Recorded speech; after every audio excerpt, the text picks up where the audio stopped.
Okay, good evening to everyone.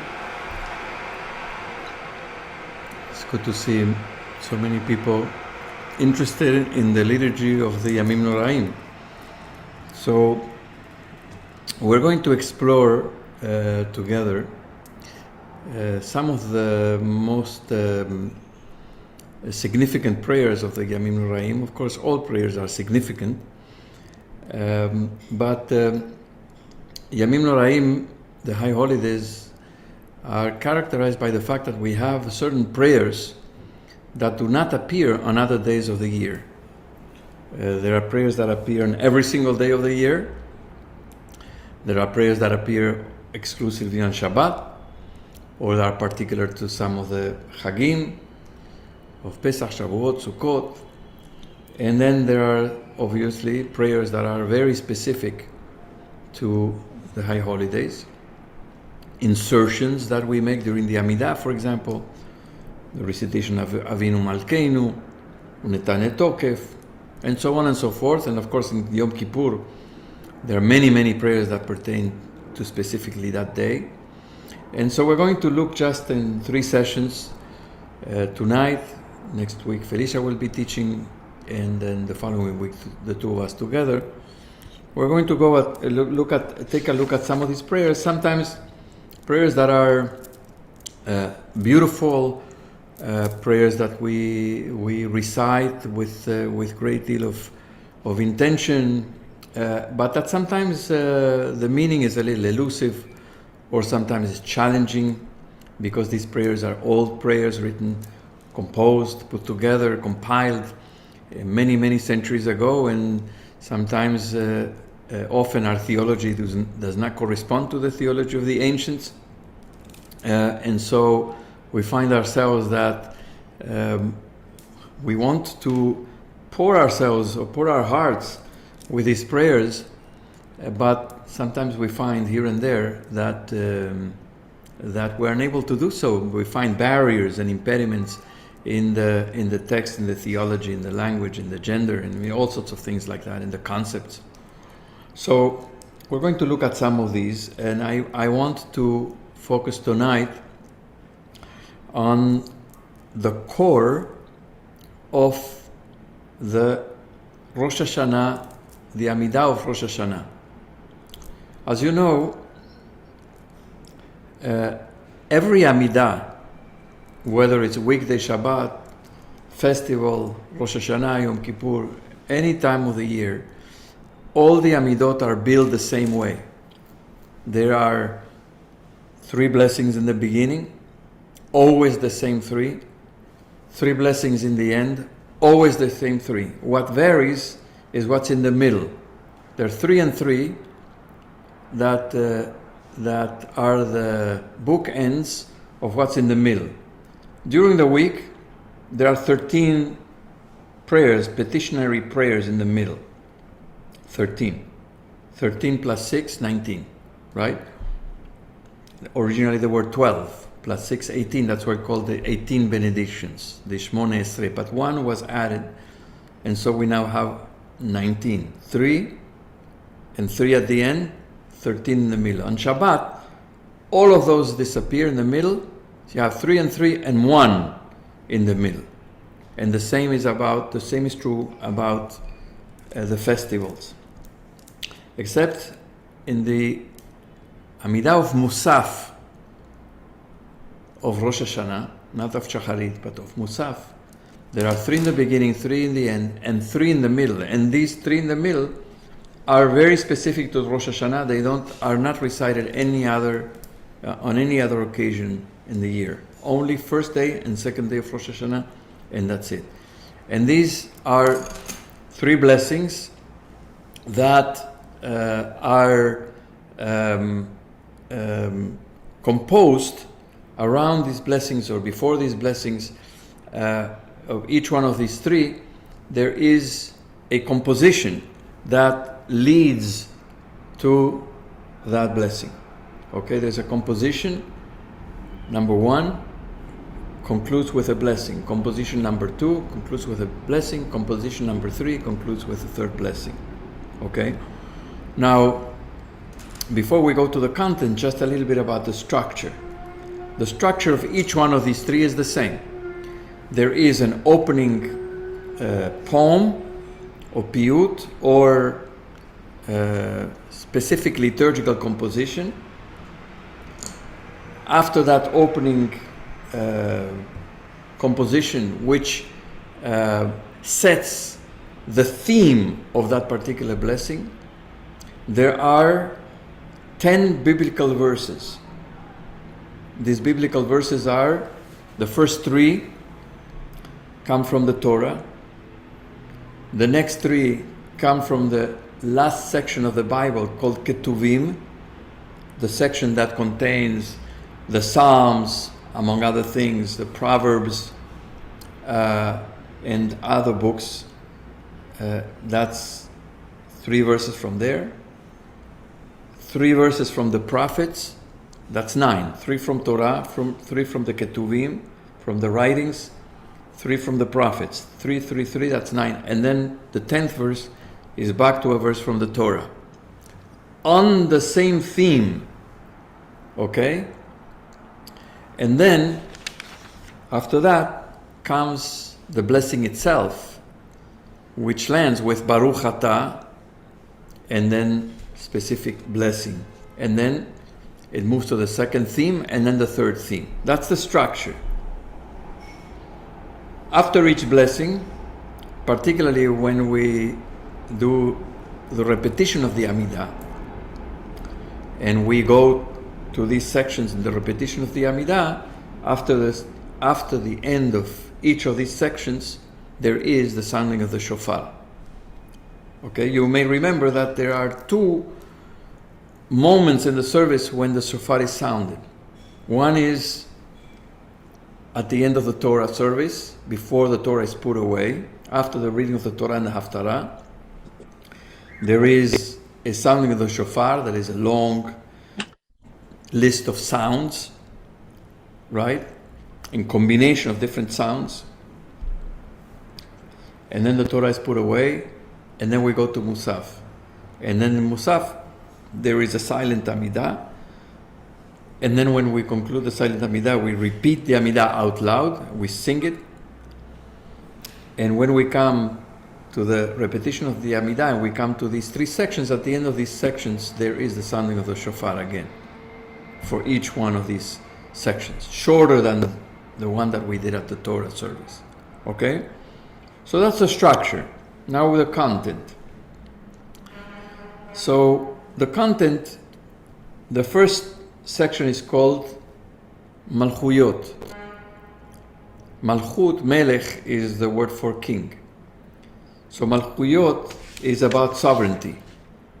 So the first section is about God's kingship and God's sovereignty. That's what the first one is about, God's sovereignty. The second one is called Zikhronot, which means remembrances or memories. So the second one is about memory. And the third one is called Shofarot, which means the plural of shofar. Okay? So each one of these sections highlights a different theme. So let's begin with the first one. I'm going to share my screen. If you have a Mahzor, I invite you to, if you have a Mahzor Lev Shalem, I invite you to turn to page 130. 130, Mahzor Lev Shalem. Nonetheless, I'm going to share my screen.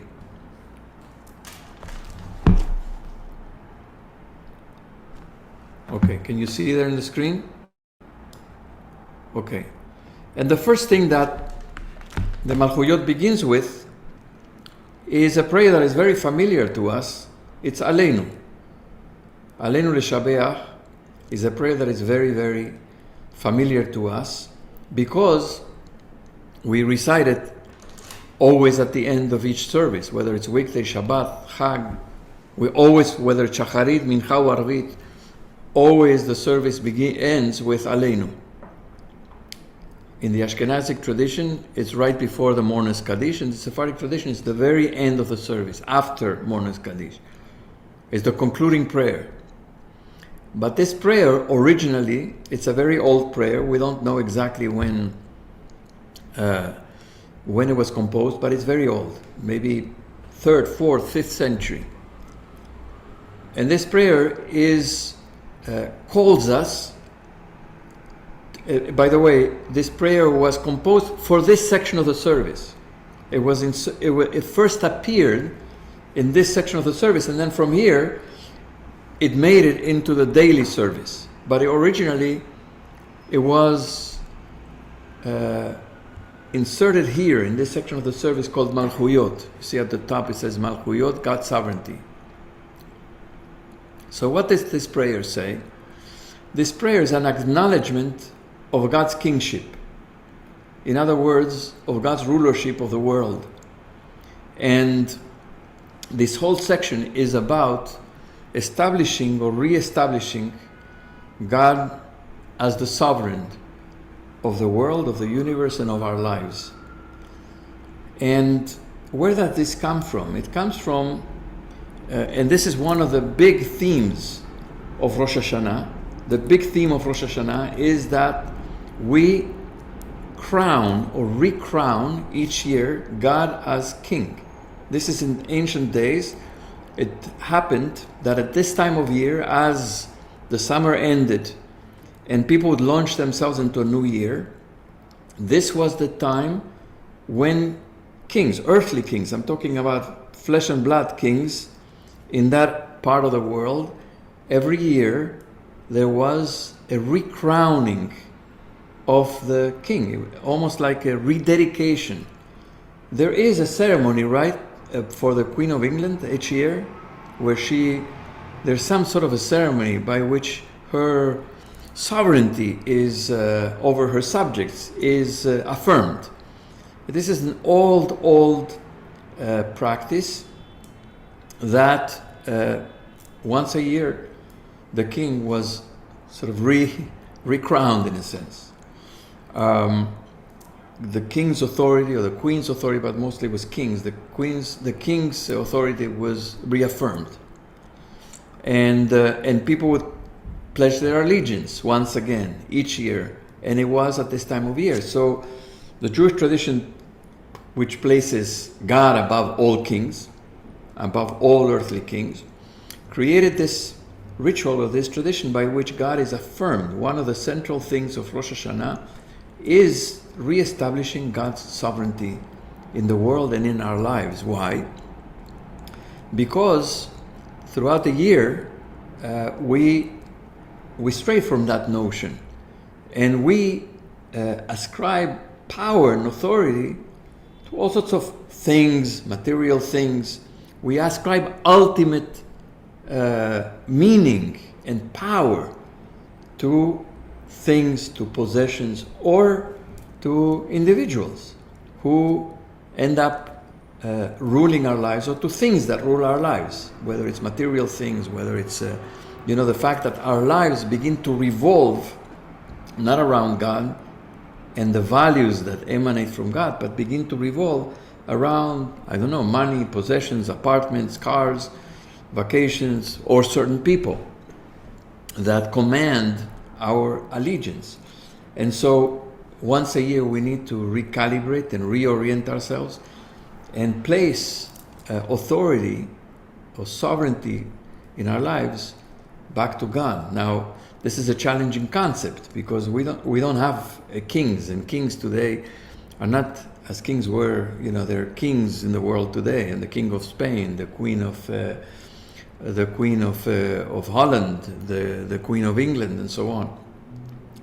Lots of kings in Africa, but they don't have the same power as kings had in ancient days. Kings had ultimate power of life and death over their subjects. And so it's a difficult concept for us moderns. And so we have to wrap our heads around this notion that what does it mean to declare each year on Rosh Hashanah that God is the king. And so it's an act of submission. It's a great act of submission. It's a great act of humility, which I believe we need. We need to live with a sense of our finitude, Yamim Nora'im is a lot about emphasizing and highlighting our finitude and the limited nature of our power, and ascribing power back to God. We are not eternal, but we affirm that God is. In other words, there's something transcendent, there's something that lives, that was, that is, and that will be beyond us and beyond the existence of all creatures and beyond maybe the existence of the world. There's a permanence, there's a presence that we acknowledge transcends us in terms of existence, in terms of presence, and also in terms of time. It is a way to say we don't control everything. It's giving up control. We control certain things, but we don't control everything. We live as if we control, or we want to control. We want to exercise power, but this is an act of humility, an act of submission. It's an act of acknowledging that we don't have all the answers. That we live with uncertainty, that we live with a sense of vulnerability, with a sense of our frailty. We don't like that, but sometimes, there are, of course, events in our lives, like illness, that remind us of that, or the death of a loved one, that put us in that place of tremendous, that shake us and put us in a place of tremendous vulnerability and coming to face with our finitude. But most of the time we don't want to live that way, and we want to live as if we are going to live forever. We want to live as if we are the ones who determine what's right and what's wrong, what the values are. And we live sometimes revolving, as I said before, giving our power and authority to things that control our lives. So here is to say, no, we want God to be the one who is the authority. We don't have all the answers. We will not live forever. And we don't even know some of the basic things of what are we doing here? What are we doing here? I don't mean here in the Zoom. What are we doing here in the world? What's the meaning of my life? And we don't have the answers to these questions. And so we make ourselves in many ways subject to God's power, to God's wisdom, to something that is much, much greater than ourselves. And it's an act of submission. And that's why during this moment in the service is the moment of the prostration. When we say Vanachnu korim, and then many of us, it's traditional to prostrate ourselves. We don't do this any other time but on Rosh Hashanah and Yom Kippur. And we do this before God. It is an act of releasing, an act of humility, and an act of submission. And it's a very powerful, those of you who have experienced this know that it has an incredible power that sometimes words can't articulate. It's a bodily a posture that in many ways says it all. You're like the rug, you're like dust, and so I encourage people to try that if you haven't ever done it. It's a very, very, very powerful thing to do, and to relinquish power. Not all power. We have the power to do many, many things, but ultimate power, it's to live with a sense that ultimate power not with us, and not with anything that we possess or that often our lives revolve around, that our allegiance is to God. And so this is what this prayer is saying. So, Vanachnu korim umishtachavim, we bow and we prostrate Lifnei Melech Malchei HaMelachim, before the King, who is the King of all the kings, HaKadosh Baruch Hu, the Holy One, who creates the world, and so on and so forth, right? Now, this section is followed, as I said, here's the second paragraph of this prayer, right? And we say, V'timloch aleinu. We want God to rule over us. We're asking God to rule over us and to take over in many ways. Sometimes it's like I think many of us feel this way, I wish that God would take over and bring some goodness into the world, and not that we live with a sense that the world is, just like a boat that is lost in the sea, rudderless. And so we'd like to say to God, you take over. I give up. I'm willing to relinquish. I want you to take over. And so this introduction with Aleinu is followed by the recitation of a number of verses. Adonai Yimloch L'olam Va'ed. God will rule, will be forever and ever. In other words, the sense that there's something that was before us and something that will be after us. The sense that we are just a tiny, tiny, tiny fraction of time is the duration of our lives. Even human history so far, it's like a tiny fraction of the existence of the universe, a tiny, tiny, tiny fraction. It's billions of years, and we are just a few thousand years. So that sense of the grandeur, and our smallness. And you can see there's a number of verses here that contain the word king, and that apply to God. By the way, there are only 3 verses in the whole Torah that have God as king. It's very, we feel it's usual to encounter God as king in the liturgy, but in the Torah there's only 3 times, and the 3 verses are right here in front of you in the screen right here. And then it comes to a section of the Ketuvim, of the last part of the Bible, of the Hebrew Bible, mostly here with Psalms that talk. Already the Psalms, there are many more instances where you find God called the king. Malchutcha, malchut kol olamim. We say in Ashrei, we say 3 times a day. So here you have a number of sections in the Psalms that talk about God as the king. In English, for sovereignty is Adonai's. God rules over the nations. Adonai is sovereign, robed in splendor, and so on and so forth. Okay? So this is all ways in which we declare. And the fact that we repeat these verses and we declare over and over, in many ways it's like immersing our spirit, our neshama, and our mind in this concept, which is difficult for us to acknowledge this, and in many ways also to wrap our minds around this. But the more we repeat and the more we recite these verses, the more it is expected that it will become a sort of internalized, if you will, by repeating these things, right? And going back in the tradition and repeating these things. And then we have a section of verses from the prophets. Now, if you have your Mahzor with you, it's on page 132.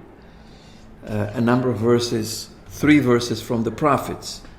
We have one verse from Isaiah, one from Obadiah, and one from Zechariah. And the 3 of them, these 3 prophets, have verses that speak of God as the king, right? And some of them are very familiar. For example, ונאמר והיה אדוני למלך על כל הארץ ביום ההוא יהיה אדוני אחד ושמו אחד. We repeat this because this is appended in our recitation, daily recitation of Aleinu. This is appended to the end of Aleinu. And this is an interesting verse because it says והיה אדוני למלך על כל הארץ ביום ההוא, in that day God will be one and God's name will be one. God's name is not one now. God's name will be one when all creation acknowledges God as one and the oneness of creation. I spoke about oneness and God's oneness a few weeks ago in Parshat Vayetchanan. And the acknowledgement here of the prophets is that God is not yet one unless we acknowledge God as one and we make God, and we realize, we make it happen, the oneness of God. How do we make it happen?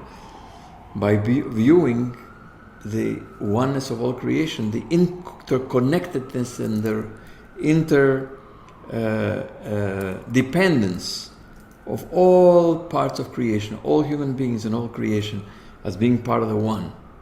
When we can live that way, when we can think that way, when we can approach the universe that way, then God will be one. And live that way, then God will be one. We're very, very far from that, because we live me here, you there. This is mine, this is yours. I don't care about you, I only care about myself. Right? So when we begin to change our mind, our awareness, and live differently, then God will be one.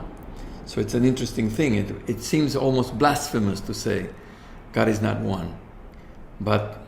And it ends here, Shema Yisrael, Adonai Eloheinu Adonai Echad. Now it's interesting.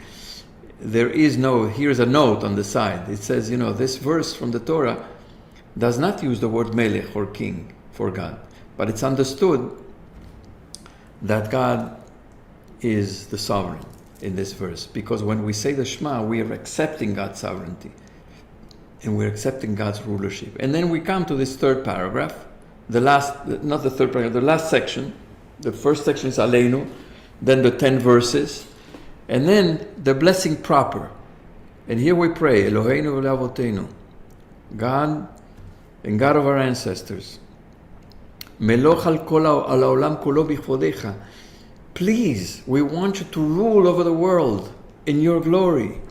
Make your presence be felt. V'naseh al kol haaretz bikarecha. And may your rule over the entire universe, in your splendor, be exalted over all the earth. V'ofa be'adar ge'on uzecha. Reveal yourself. Appear to all the inhabitants of your world. Ve'yeda kol pa'ul ki ata pe'alto. And then every creature will know that you are their creator. Ve'avin kol yatzur ki ata yetzarto. Same concept. Then we will know that we have a creator. It's that we didn't create ourselves. We have a creator. And that we owe that creator our allegiance and our love. Vayomer kol asher neshama be'apo. And every person who has breath will say, Adonai Elohei Israel Melech, the God of Israel is king, is sovereign. Umalchuto b'kol mashal. And God's sovereignty is over all the earth and rules over everything. And then we say, Eloheinu v'le'avoteinu, kadshenu b'mitzvotecha, sanctify us with your mitzvot. This is common because we find this on Shabbat and on Chagim. And then v'taher libenu lovdecha be'emet, purify our hearts so that we can serve you in truth. Because you are the true God, udvarcha emet v'kayam la'ad, and your word is true and lives forever. And then the blessing, Baruch atah melech al kol haaretz. You are the sovereign over the entire earth, or the entire world. Mekadesh Israel ve'yom hazikaron. You are the one who sanctifies the people of Israel. And this day of Rosh Hashanah called Yom HaZikaron, the day of remembrance. And that's this section of Malkhuyot. So I spoke for a while. I'm going to pause before now we go to the second section and examine that and ask if there's anybody who has any comments or questions about anything that I said up to now.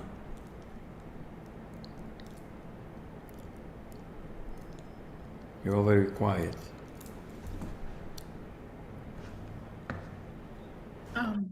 Go ahead, Marjorie. So if this Malkhuyot section, if a key part of it is put in the end of the service that's said every Shabbat. Every day. Every day. Every day, right? The Elena. Okay, right, correct.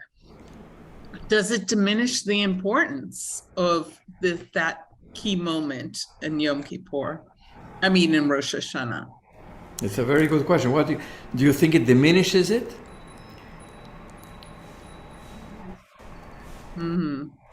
I guess it... because it became ordinary? You mean like because it became ordinary?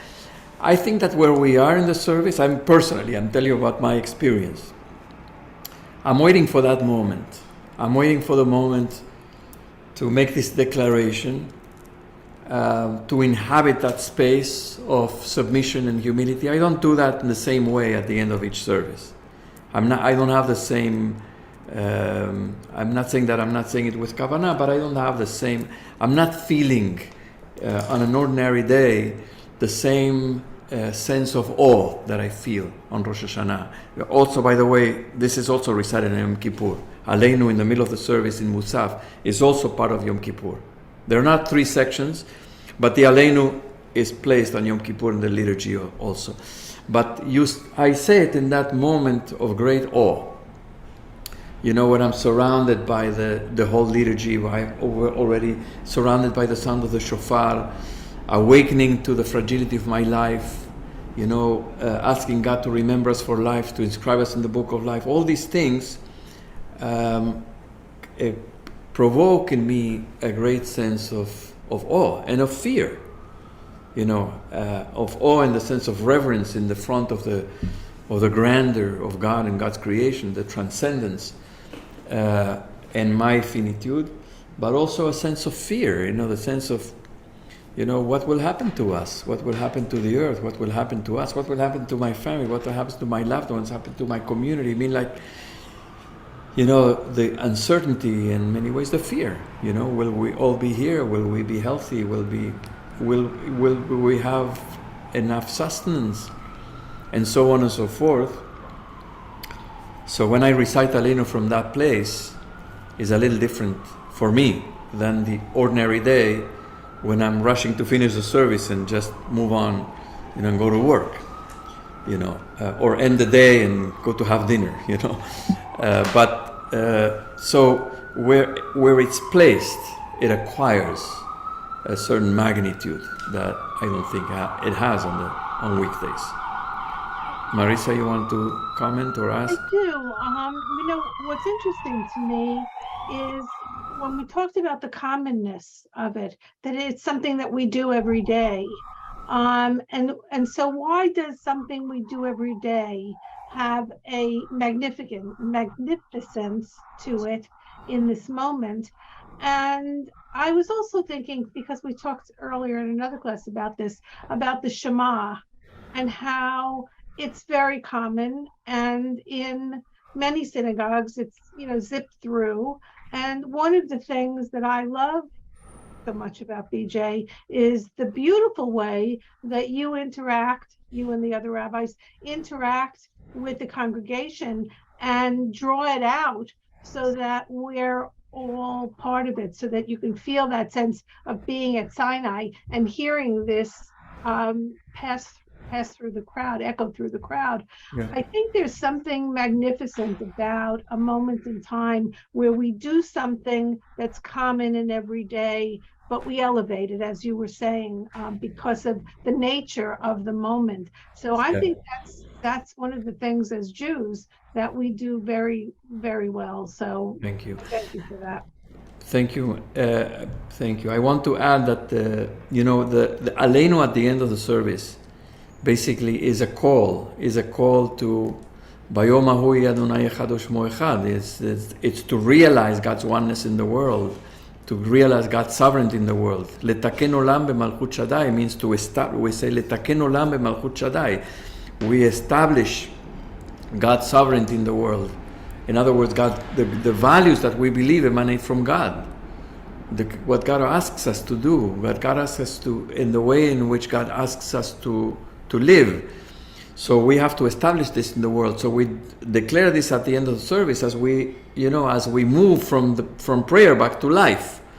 You know, we move from prayer always back to life, from life to prayer, from prayer to life. And as we go back to life, what do we carry? We carry the awareness of the obligation that there's work to do here. We didn't just pray for nothing. We pray because we take upon ourselves some challenges to live in certain ways and to transform ourselves and to transform the world. So in many ways, if one could say that it's placed at the end of the service as a reminder of what we need to do after we finish praying. But we carry also every single day of the year the echo of the Aleinu of Rosh Hashanah and Yom Kippur. it lives that moment, that powerful moment when we are in the midst of community with so many people, praying in these days of awe, as I said before, with the sense of vulnerability, with the aspirations that we have, with our dreams, with everything that we bring, and all our search, in terms we bring to your Yamim Nora'im, to the high holidays, all our questions and our search. What am I here for? What is my life? What is the meaning of my life? What's the purpose of my life? We come with all these questions, right? What is forgiveness about? All these things we come, and we want to live, and we want to live good lives. Every one of us, right? We don't want to hurt people. We don't want to hurt ourselves. We don't want to hurt the world. We come with all the good intentions, saying to God, help us to live better lives. And we say Aleinu in that context, in that moment of awe. And the feeling, the emotion, leaves a mark in our souls. And that mark, we then, it's called, in the Hebrew, it's called reshimu. Reshimu means it makes an impression. Like when you expose a photographic film to the light, it makes an impression. You open the diaphragm, right, and the light makes an impression in the film. This is the same thing. This moment is a moment when the light comes into our soul, in this moment of prayer of Aleinu, and makes an impression in the film on the neshama. And then we carry this impression throughout the year. And every time we say Aleinu, there's a reconnection to that moment of Rosh Hashanah and Yom Kippur, when we felt the power of this moment. The day of your Rosh Hashanah and Yom Kippur, there is what is known as Kedushat Hayom. Felicia is going to teach about Unetane Tokev. In Unetane Tokev, there's Kedushat Hayom. There's the sanctity of the day. It's a day that has a special holiness that is different from any other day. And it's grand, and it's powerful, and it's deep. And in that moment, these prayers, these moments of prayer together in community, they make really a mark, an impression in the soul that lives with us in the days and weeks and months. And that's why we need to come back to it each year, to make a new impression, right? And that's why it would be a waste, number one, if we come to this holiday not prepared, and if we come into this holiday and take it lightly. I know I am going to say something that I know that many people are disappointed. I didn't get into the sanctuary. Our sanctuary is beautiful. It's lovely. It's a very special place. But you know what? It's not about the sanctuary. It's not about the sanctuary. It's about the soul. It's about community. We can pray anywhere. Anywhere. But we fight about the sanctuary.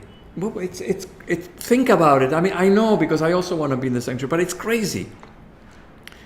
It's crazy that we feel so disappointed I didn't get into the sanctuary. So who cares? The thing is not about the place. The thing is about being in community. It's about the prayer book. It's about the Hebrew. It's about the prayers. It's about our ancestors. It's about our future. It's about this grand moment in time called Rosh Hashanah and Yom Kippur.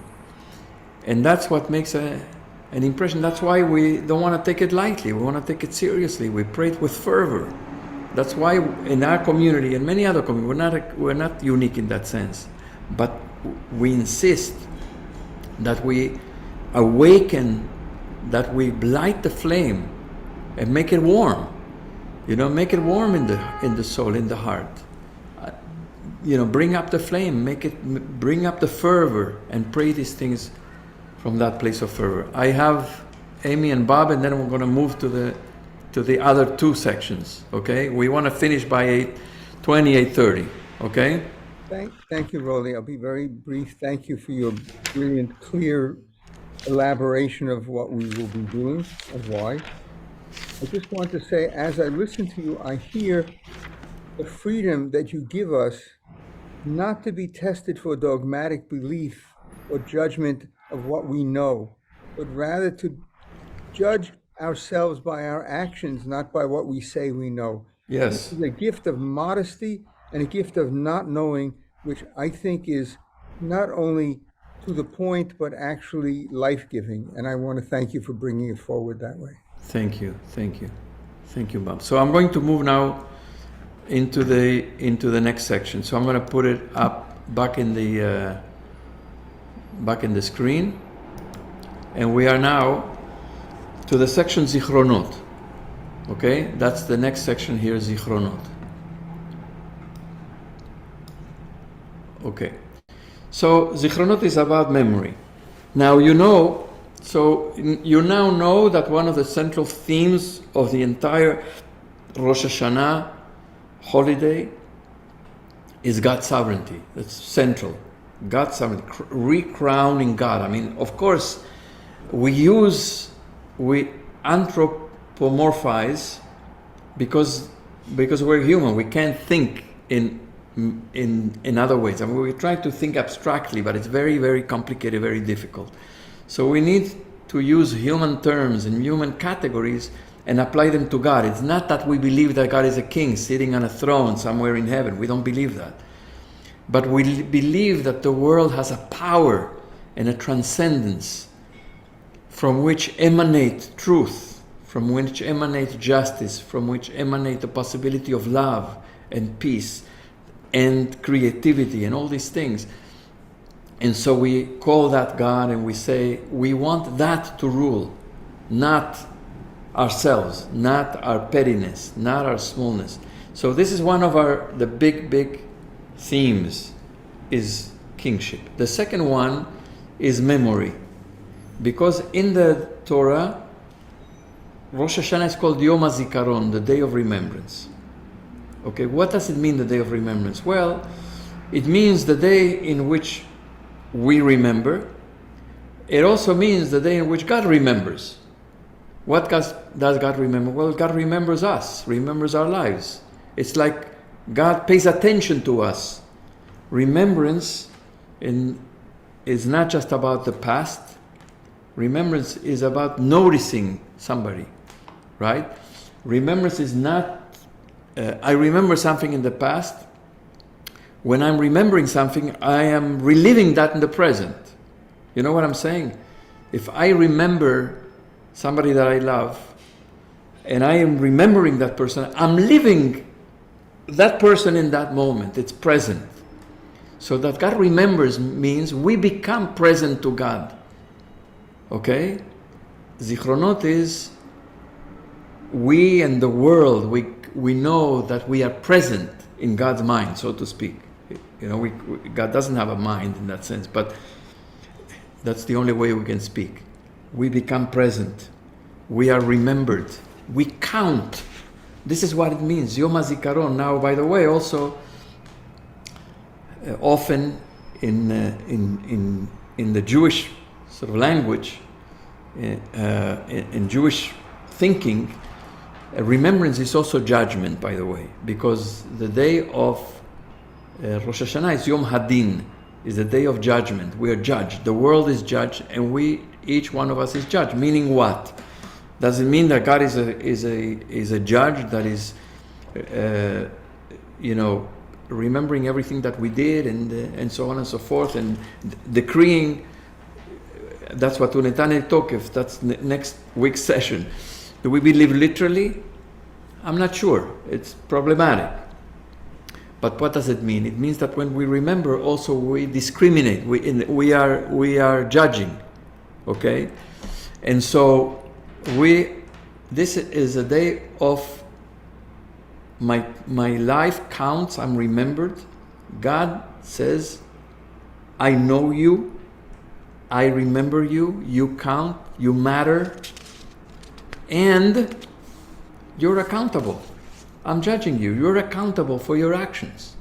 And it says here, "Ata zocher ma'aseh olam." You remember the deeds of the world. Ufoket kol yetzurei kedem.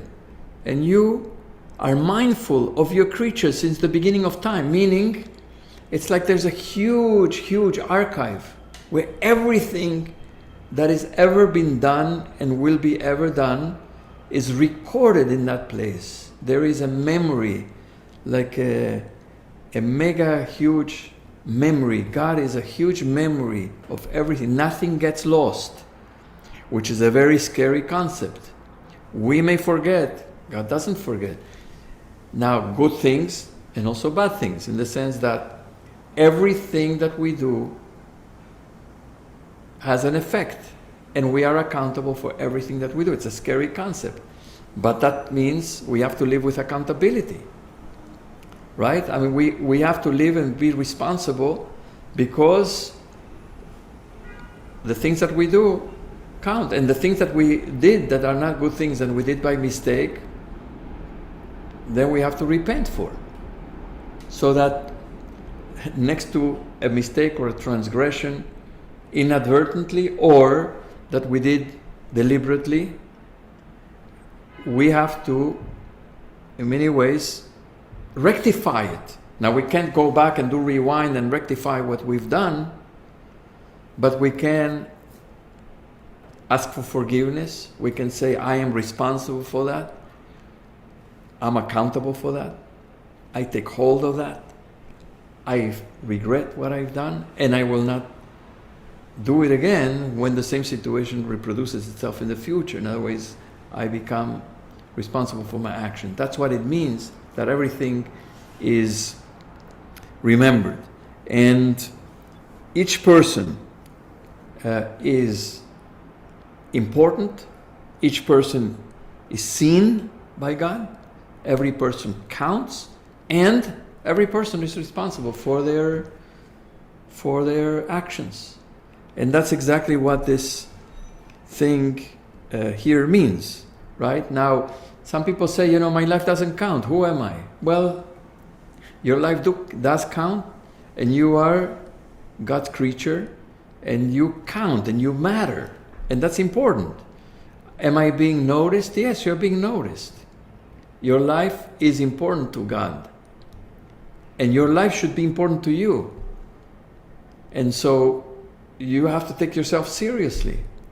So, there's an aspect of, we said before, of submission and humility in Malkhuyot, and here there's an aspect of, of my life counts. I'm not nothing, okay? So this is this section, and then it has its verses here. And the verses, by the way, have to do not only with the fact that God remembers, but that God remembers the covenant in particular. The things that God remembers, not just every creature, but God remembers there's a covenant. What is the covenant? The covenant is first with Noah. And God says to Noah, I'm not going to destroy the earth ever again. I'm not going to punish the entire earth and destroy it again. And the sign of the covenant is the rainbow, right? And God will be forbearing and forgiving, right? So that's the first covenant. And then the covenant with Abraham and Yitzhak and Yaakov. And then there's the covenant with the Jewish people. So this is some of the things that are expressed in these verses, that God remembers the covenant, meaning that in the covenant, not only we are bound by that covenant to act in certain ways, but also God is bound to act towards us in certain ways, and to remember us, and to remember the acts and the faith and the faithfulness of our ancestors, who remained, even though they made mistakes, they always remained connected to God, and they remained faithful to God, although they did plenty of mistakes. They were human beings. They were not tzaddikim. They were not saints, but they were always. They had an allegiance to God, and that is what God remembers us for. So, and then we come to the blessing here, Eloheinu v'le'avotenu, Zochrenu bezicharon tov lefanecha. Remember us for good, favorably. Okay? You have here in the English. And from the highest heavens above, fulfill your promise of compassion and deliverance. That's what God's covenant is about. It's about compassion. I'm not going to destroy you. I'm not going to punish you. I'm going to remember you and with compassion. Remember your loving relationship with us, the covenant and the promise that you made to Abraham, and so on and so forth. And so awaken your compassion. Okay? And so here, and there's a concept here called Zechut Avot, which means the merit of the ancestors. We benefit from the merit of countless generations that came before us who remained faithful to God. And God, we are the descendants of those people, and God remembers that for us, to our benefit, to our favor. And so then it says here, Ki zocher kol hanishkachot ata me'olam. You are the one who remembers everything that is forgotten. There's no forgetting in God. Ve'en shichecha lifnei kisei kvodecha. There's no forgetting before the throne of your glory. Ve'akedat Yitzchak lezaro hayom terachamim tizkor. And you will remember the Akedah. This is a challenging and difficult concept. What does it mean? That God rewards us for Abraham's willingness to bring his son in sacrifice? It's complicated theologically for us. Maybe it wasn't in ancient times, but for us it's very complicated to say that we derive benefit from the merit of Abraham, who's willing to sacrifice his son. So this is something we have to reinterpret, or somehow we have to work, this theologically, and what does it mean? That you remember Abraham's faithfulness. Okay, maybe he was mistaken, Abraham, in being so willing to sacrifice his son, but the core of his action was one of submission to God, obedience to God, faith in God. And that's what God remembers, not the willingness to kill his son for God's sake, but his his predisposition to follow God, his faith in God. This one is complicated. I have to say, for me, it's a complicated one. And then it ends with the blessing. Blessed is the one who remembers the covenant. Okay. Let's open it up, and before we go to the third section here. Any comments or questions? Roly? Yes, I have Robin. Oh, go ahead. And then Michael. So to me, this is so beautiful because it evokes in me the idea that we're all standing on each other's shoulders. And I can imagine us standing on our ancestors' shoulders. I was several months ago at the wedding of my best friend's daughter, and our other best friend addressed the bride and groom, and she said, your mother and I and Robin, we changed the world with our feminism, what we believe. We changed the Jewish world with our feminism. Now it's your turn. We are handing over the reins to you. Yes. You're standing on the shoulders of our teachers, and now it's your turn to stand on our shoulders and change the world and make the world what you feel is right and what you believe in. And to me, that's what this evokes, that beautiful idea that, yes, we are all standing on the shoulders of our teachers, and we're giving to the next generation. Yes. Beautiful, thank you. Beautiful. Yes, we are standing on generations and generations of Jews who maintain their faith, who remain, faithful to the God of Israel. I mean, it's through difficulties and challenges, and I mean, not all of Jewish history was a long tragedy, but there were many moments that were extremely difficult, and people put to the test, and people remained Jews and continued our faith in spite of everything, and we stand on their shoulders. Now, a way to look at this question of Abraham's merit.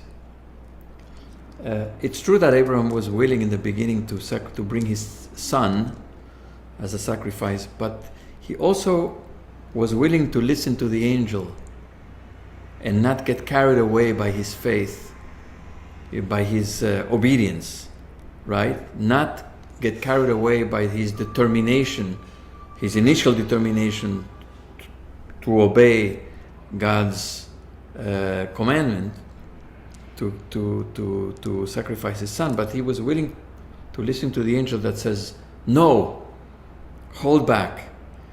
And he had he listened, he had that sense, that moral intuition at that moment that said, no, I can't do this. And he saved his son's life, right? Now, think about us. I mean, we don't have the same intuition.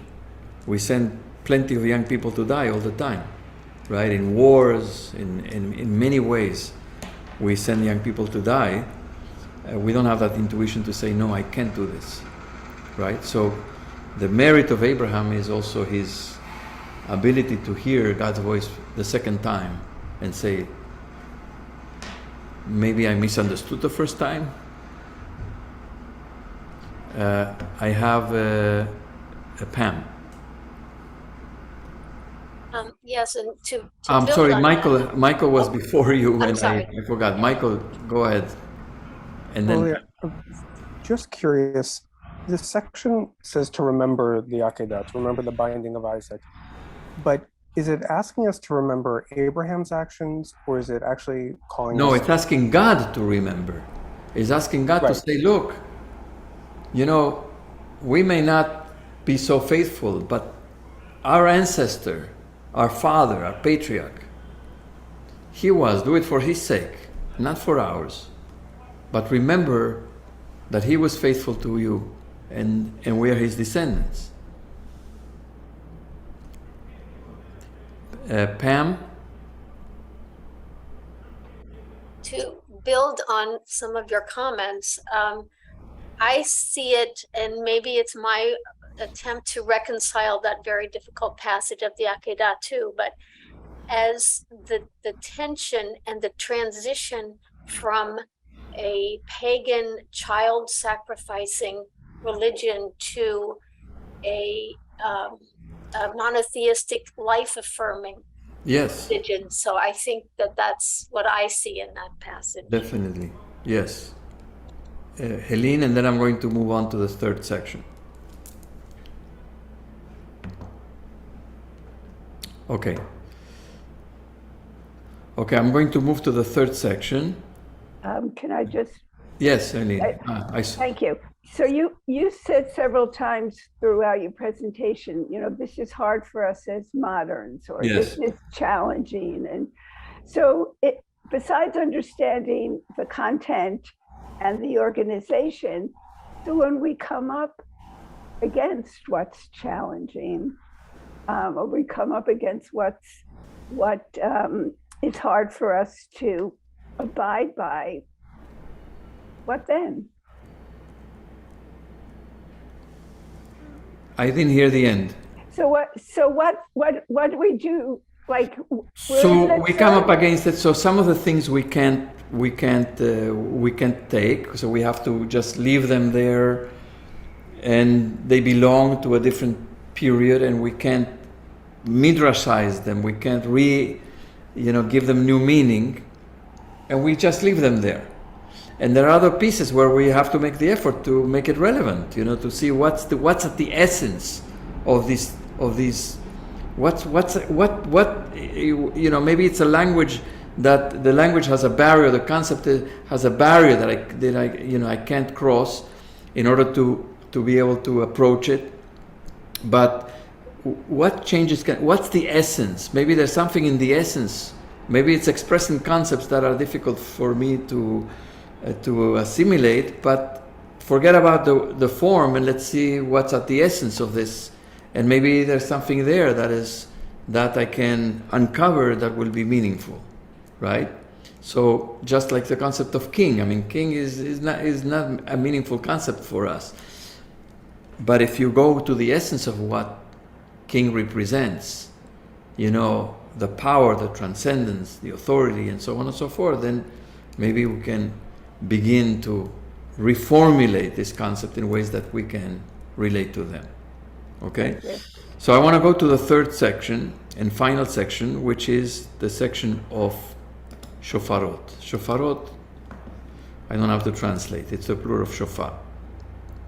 It also begins with a poem, and the poem talks about God's self-disclosure, revelation. Atanigleta be'anan kevodecha.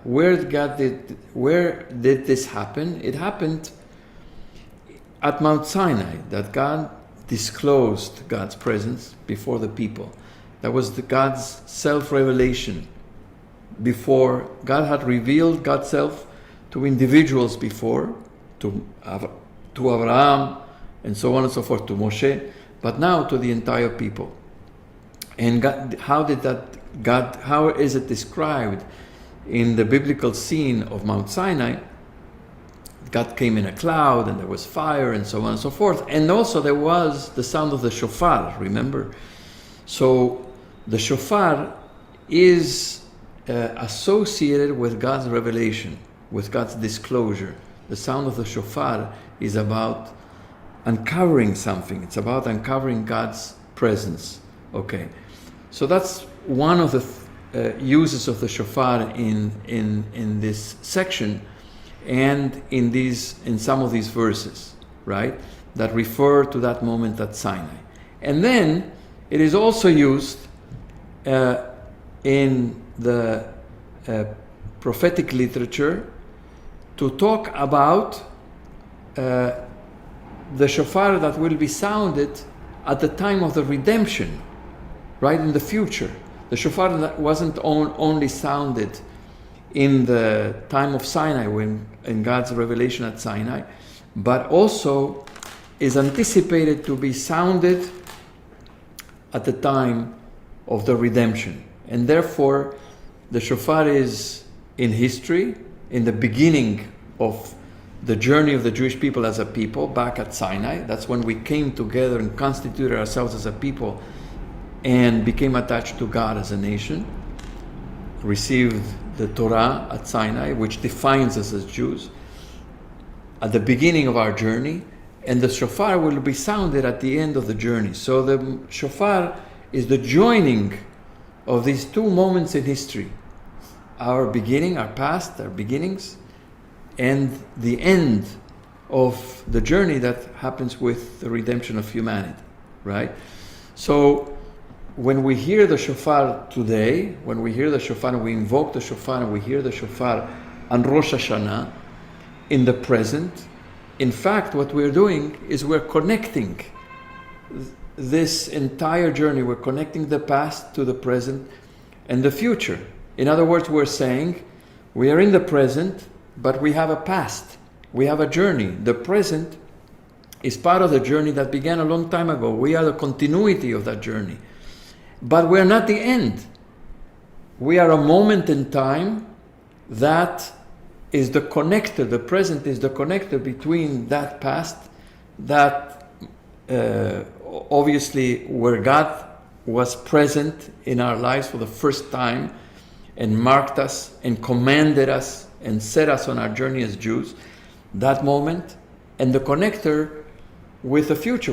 This is not the end. It's not just some sort of random moment. It's a moment in that continuum, and we are part of that continuum. And the way in which we live, the way in which we're called to live, and the way in which we respond to the calling will determine how soon we will get to that shofar that will announce the redemption. This is what this moment means in this moment of Rosh Hashanah. So it's affirming God as the power, the sovereign in our lives and in the world.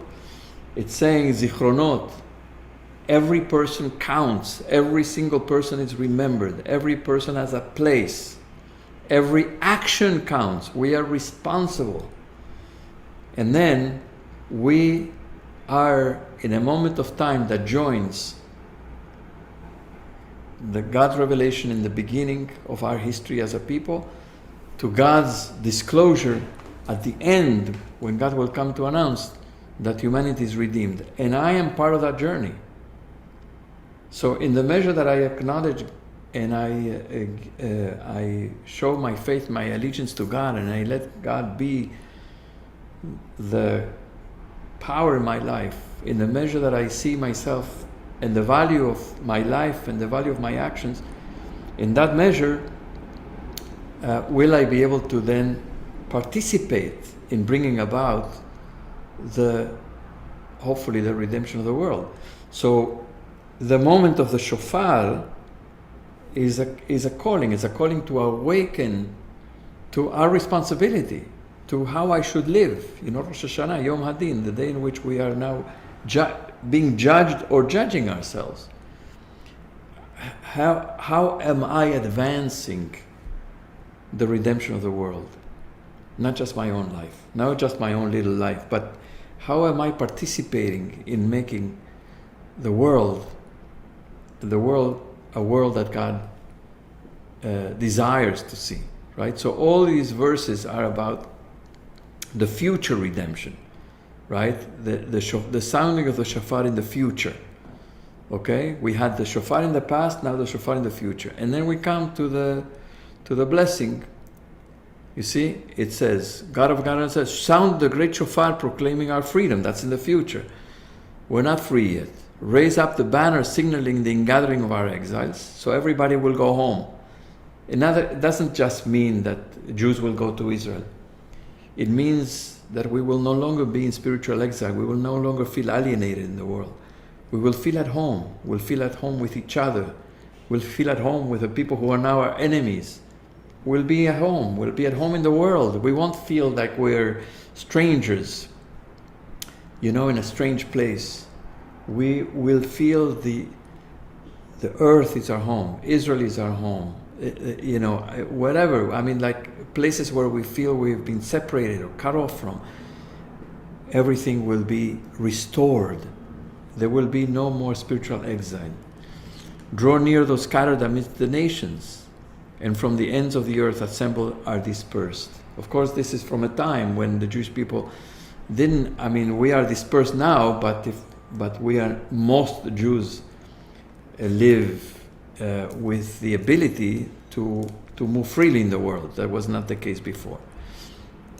Bring us with song and boundless joy to Zion, which represents the place of spiritual fullness, our home, not just a physical place, but a place where we are at home with God. That's Zion, okay, the place of the temple. Bring us to a place of joy where we feel at home with God. Your city, to Jerusalem, and so on and so forth, okay? This is not just talking about physical places, talking about spiritual places. Jerusalem is the place where heaven and earth meet, where heaven and earth touch. So bring us to that place, restore that place, rebuild that place, okay?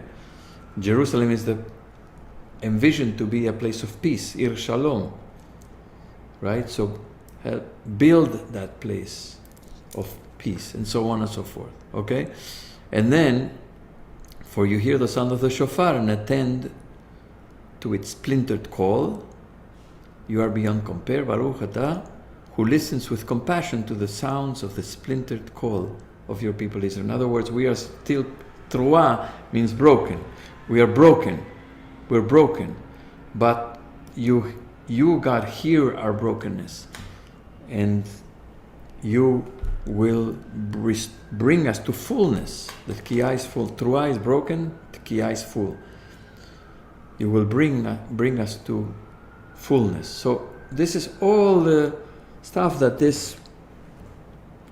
there's a lot more, but these are some things that we can draw from these three blessings at the center of the service of Rosh Hashanah. There's a lot more to say, but we spend some time together. It's getting late. Next week it's Unetane Tokef, and then the following week we plan to tackle Kol Nidre, which is also it's beautiful and powerful, but it has a lot of challenges also. So any comments, questions before we conclude? Sarah, I can see you raised your hand. I can't hear you for some reason. When we talk about we talk about community, and are we also talking about the wholeness within ourselves, that we are integrated? And this is a time where we're not integrated. We integrate within ourselves. Yes, I mean that's we aspire to become integrated. We aspire to become integrated within ourselves. We aspire to become integrated with each other. Right? I mean, in many ways, when we are praying and when we inhabit that space of all these beautiful words and all these beautiful prayers and all these beautiful visions that the prayers and the music and the words and the Mahzor awaken in us, we ascend to live in a spiritual. We are here on earth in the Upper West Side, but in our souls we ascend to live in a different space. We're in a place of purity, we're in a place of beauty, we're in a place of holiness, we're in a place of peace. And that's where the prayers transport us to that place, the images of the prayer book. I mean, if we can transcend these difficulties, right? I mean, the ancient language that sometimes is a barrier. But if we can transcend that, we then inhabit that place where we are integrated. Of course, then the service ends, or the person says, Sarah, you took my seat, you need to move out of here because I was reserving the seat. That brings you down. Not only that, it brings you down to the basement, right? From a very lofty place. That's why we have to be very careful how we treat each other during the Yamim Nora'im, how we talk to each other, how we interact with each other, how we interact with the staff that is at the door, the ushers. People give of their time, people give of themselves, and not everything is perfect, but some people lose it. And when people lose it, then everything goes down, from a lofty place, from a place of compassion and love and integration and possibility and opportunity and vision, to the gutter, So we are trying to be in that place, and for that place to make a mark, to make that reshimu, to make that impression in our neshama, that will serve as a guide, because then we come back to earth after the service is finished, and then we come back to earth. And then Yom Kippur is finished, and Sukkot is finished, and we go back to our year of work and study and toil and challenges. But we carry that impression that we were in that place. We were in that place for a few hours. We would like to make that place eternal, right? It is eternal because it lives within us, so we can always go to that place. We can always go to that place, that is the memory of those moments of Rosh Hashanah and Yom Kippur. And when we are in that place, we see the world we feel integrated. We know it's possible. We see the world from a different perspective. And so we have to create that impression, create that space in the neshama that we can then go back and again and again and again and again. Now it's fading because it's already the beginning of September. We haven't had this experience for an entire year. We had experiences on Shabbat, but this experience of Yamim Nora'im, it's been a year. So we need to renew it. And we're going to do it in just 2.5 weeks. We're going to be in that place again. So that's why we have to take it so seriously and prepare and devote ourselves and come in the right mindset, in the right spiritual place to make the most out of it. Because we need it. We need to be in that place, to bring ourselves up to that place, and give a sense of transcendence to our lives. You know, we all count. We all can do magnificent things for the world, for each other, and so on. So, okay, so that's hopefully the spirit with which we will approach these Yamim Nora'im. So, good night to everyone. We see Roly, you're a blessing to Thank us. you. Absolute blessing. Thank you. Thank you so much. Thank you. Thank you. so Thank you, much. Roly. Thank you so much. God Rabbah. Thank you. Thank you. Thank you, Roly. Thank you. Laila Tov to everyone. Bye. Laila Tov. With great gratitude. Thank you. Thank you. We love you. Laila Tov.